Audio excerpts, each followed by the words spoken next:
ازيك يا حاج عفاف، اخبارك ايه؟ الحمد لله يا دكتور. منورانا من كفر الشيخ النهارده. أيوة. كده بقى لنا اسبوع تقريبا عاملين العمليه. كان ماشي؟ 9 ايام. اخبارك ايه بقى؟ لا الحمد لله الحمد لله. انا هطمن عليك دلوقتي يبارك واطمنك لحضرتك يا رب يا رب يا رب.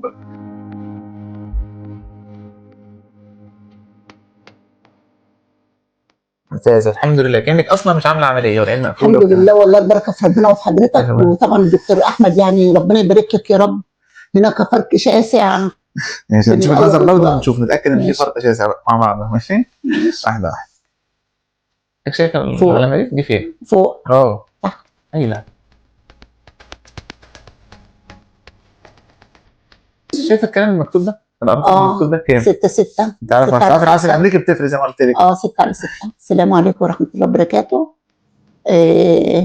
انا الاستاذه عفاف الورداني، جايه من دسوق للقاهره عند الدكتور احمد ربيع، ربنا يبارك له يا رب. عمل لي العمليه، انا كنت جايه له عينيا متدمره يعني بمعنى الكلمه.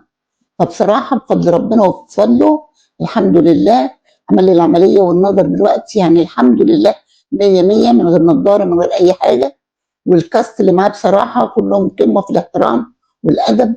والدكتور احمد يعني انسان قبل ما يكون طبيب، انسان محترم وانسان بصراحه بمعنى الكلمه، وعنده طولة بال. وبتصل بيه في اي وقت، اي وقت بتصل بيه بيجاوب عليا وبيرد عليا. هو والاستاذه الجميله الاستاذه هاجر، مش عايزه اقول لكم برضك ما سابتنيش وانا بعمل الاشاعات وانا بعمل العمليه، ما سابتنيش خالص.